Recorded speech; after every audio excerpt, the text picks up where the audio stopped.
وَلَقَدْ يَسَّرْنَا الْقُرْآنَ لِلذِّكْرِ فَهَلْ مِن مُّدَّكِرٍ، اور ہم نے قرآن کو سمجھنے کے لیے آسان کر دیا تو کوئی ہے کہ سوچے سمجھے۔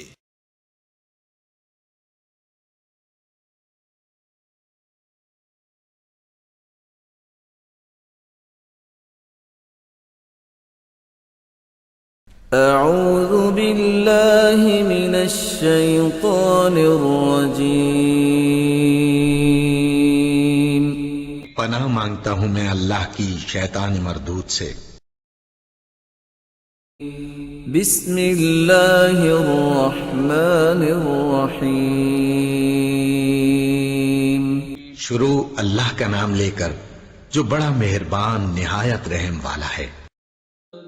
ام حسب الذین فی قلوبہم مرض ان لن یخرج اللہ اضغانہم ولو نشاء لأریناکہم فلعرفتہم بسیماہم ولتعرفنہم فی لحن القول واللہ یعلم اعمالکم وَلَنَبْلُوَنَّكُمْ حَتَّى نَعْلَمَ الْمُجَاهِدِينَ مِنكُمْ وَالصَّابِرِينَ وَنَبْلُوَ أَخْبَارَكُمْ إِنَّ الَّذِينَ كَفَرُوا وَصَدُّوا عَن سَبِيلِ اللَّهِ وَشَاقُّوا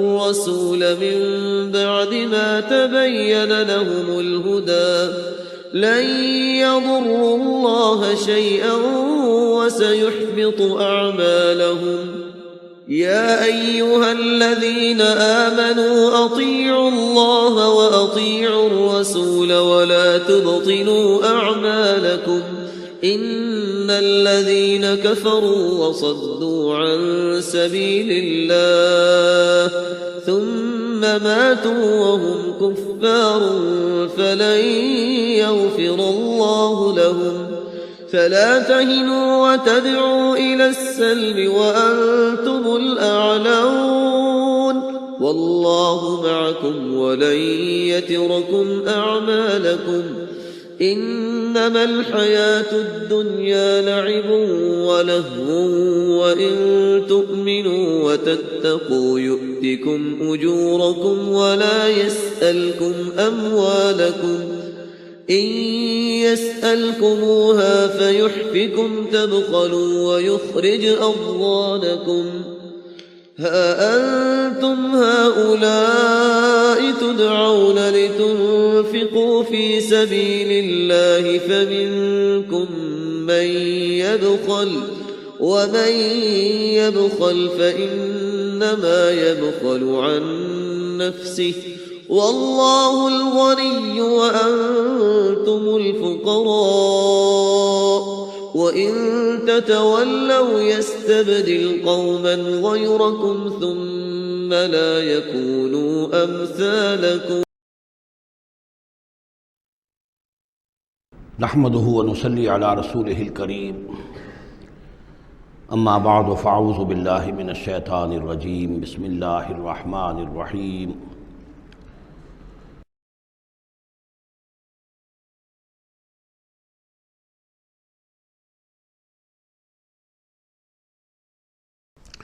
ام حسب الذين في قلوبهم مرض ان لن يخرج الله اضغانهم، کیا سمجھا تھا ان لوگوں نے کہ جن کے دلوں میں یہ روگ ہے کہ اللہ تعالیٰ ان کے کھوٹ کو ظاہر نہیں کرے گا، وہ اپنے کھوٹ کو اندر جو نفاق کی بیماری لیے پھرتے ہیں اس کو چھپائے رکھ سکیں گے؟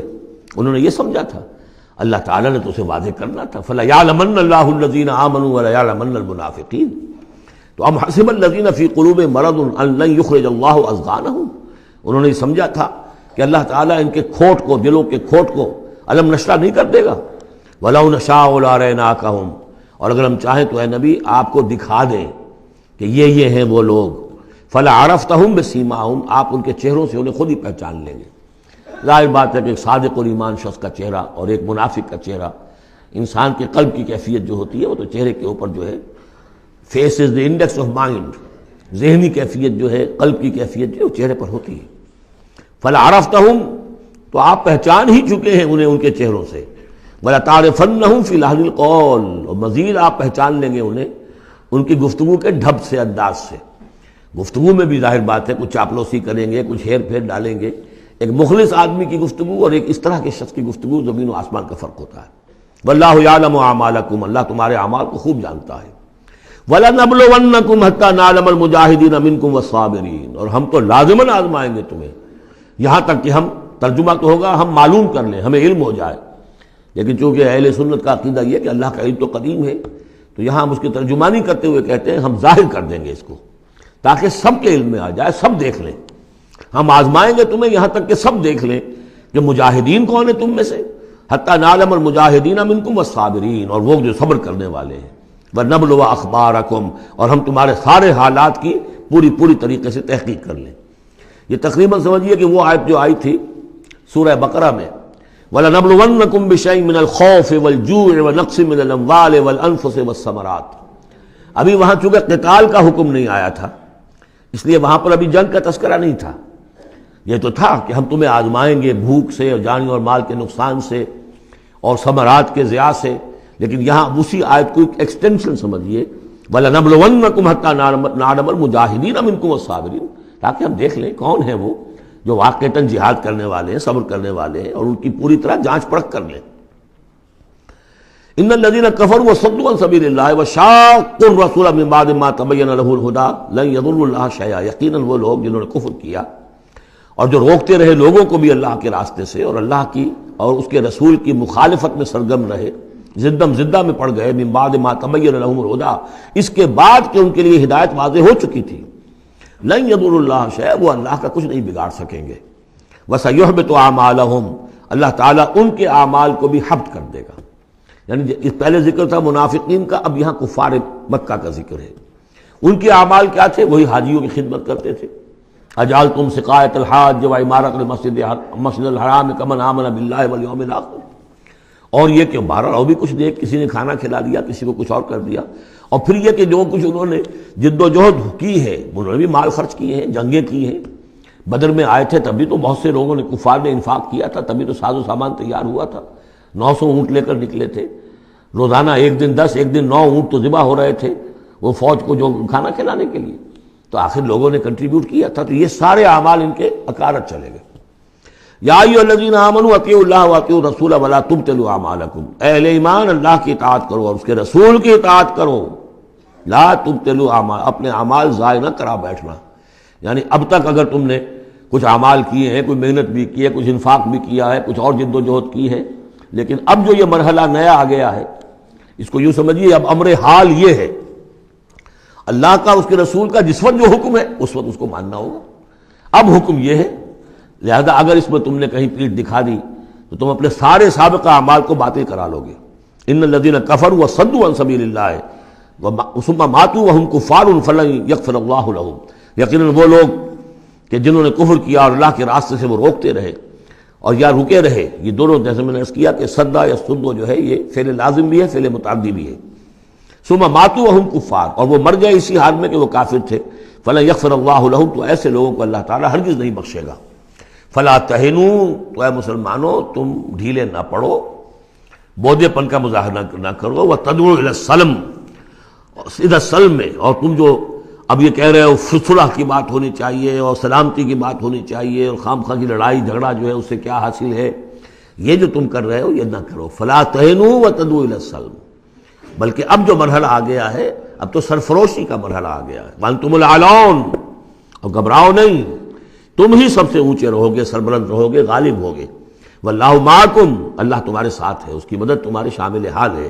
ولن یترکم اعمالکم، اللہ تعالیٰ تمہارے اعمال ضائع نہیں کرے گا.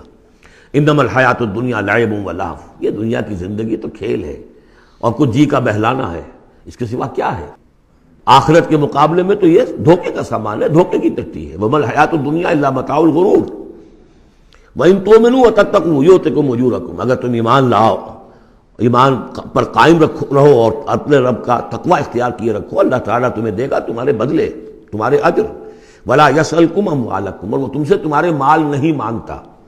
مطلب یہ کہ سارے مال نہیں مانگتا یا تم سے زبردستی مال نہیں مانگتا. دیکھیے دونوں چیز ذہن میں رکھیے، اللہ مال تو مانگتا ہے. من ذا الذی یقرض اللہ قرضا حسنا، کون ہے جو اللہ کو قرض حسنا دیتا ہے؟ کتنی مرتبہ کہا اللہ کی راہ میں انفاق کرو، اللہ کی راہ میں انفاق کرو. سورہ بقرہ میں ہم پڑھ چکے ہیں انفقوا فی سبیل اللہ ولا تلقوا بایدیکم الی التہلکہ. اللہ کی راہ میں خرچ کرو، لگا دو، اپنے آپ کو اپنے ہاتھوں ہلاکت میں مت ڈالو. یہ اللہ کا مال مانگنا تو ہے، لیکن ایک تو یہ کہ جبر نہیں کیا. یہ کمال ہے محمد رسول اللہ صلی اللہ علیہ وسلم کا، اتنی عظیم انقلابی جد و جہد. کبھی آپ نے نہیں کہا کہ ایمرجنسی ہے لہذا اب سب کا مال ضبط، فلاں کا مال ضبط، کچھ نہیں. جو بھی تشویق ہے، ترغیب ہے، لیکن جس نے دیا اپنی مرضی سے دیا. سوائے ایک جنگ کے نفیر عام بھی نہیں تھی. تشویق ہے، ترغیب ہے. حرض المؤمنین علی القتال، نکلو اللہ کی راہ میں. شہادت جو ہے اس کو اپنا مقصود سمجھو، شہادت ہے مطلوب و مقصود مومن. جبر نہیں کیا. یہ کمال ہے میرے نزدیک. ویسے تو کمال ہر پہلو سے ہے، لیکن یہ نکتہ بھی ذہن میں رکھیے کہ کہیں بھی کسی صورتحال میں جبر کا معاملہ نہیں آیا. تو اللہ تعالیٰ تم سے جبرن نہیں مانگتا یا کل کے کل مال نہیں مانگتا. ان یسألکموہا، اگر وہ تم سے مانگے تمہارے سارے مال، فیحفکم، اور تم پر سختی کرے، تنگی کرے، تبخلو، تم بخل سے کام لوگے، ویخرج اضغانکم، اور اللہ ظاہر کر دے گا پھر تمہارے اندر کے کھوٹ کو. جو تمہارا کھوٹ اندر ہے وہ زبانوں پر آ جائے گا، جیسا کہ غزوہ احزاب کے موقع پر آ گیا کہ ما وعدنا اللہ ورسولہ الا غرورا. منافقین نے یہ بات کہہ دی کھلم کھلا کہ اللہ اور اس کے رسول نے تو ہمیں دھوکہ دیا، سب باغ دکھائے.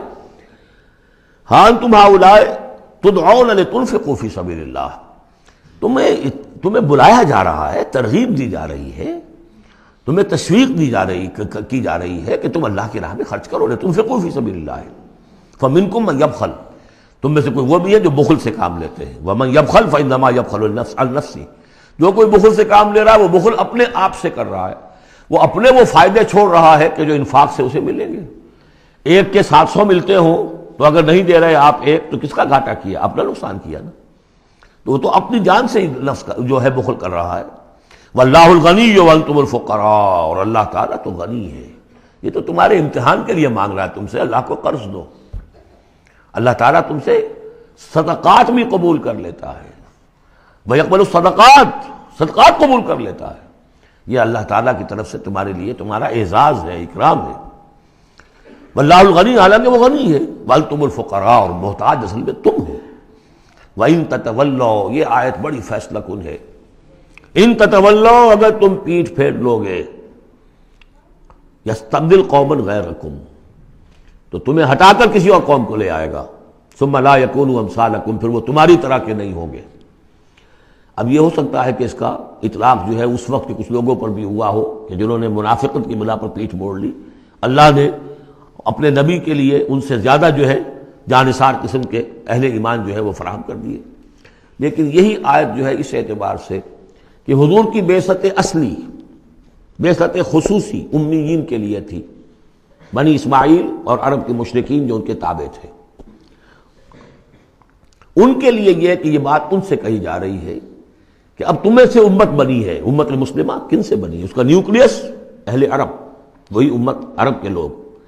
اگر یہ مشن جو تمہارے حوالے ہوا ہے کذالک جعلناکم امۃ وسطا لتکونوا شہداء علی الناس ویکون الرسول علیکم شہیدا، اگر تم نے اس مشن سے منہ موڑ لیا تو اللہ تمہیں ہٹائے گا، معزول کر دے گا، کسی اور قوم کو لے آئے گا. چنانچہ میرے نزدیک اس آیت کا ظہور ہوا ہے بتمام و کمال 13ویں صدی عیسوی میں، جبکہ اللہ تعالیٰ نے عربوں کو امت مسلمہ کی قیادت سے معزول کر دیا. 1258 عیسوی میں سقوط بغداد ہوا.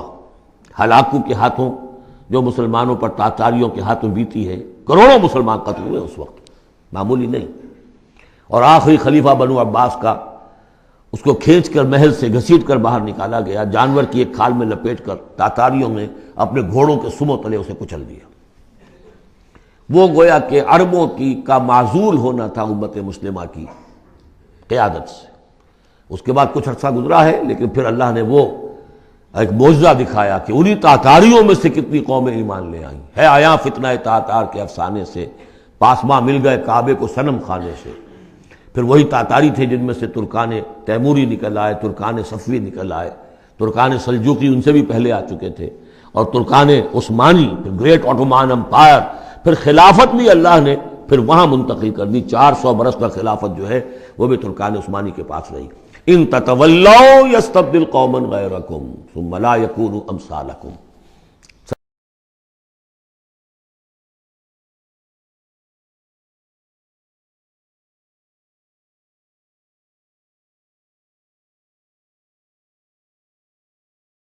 بارک اللہ لی ولکم فی القرآن العظیم ونفعنی وإیاکم بالآیات والذکر الحکیم.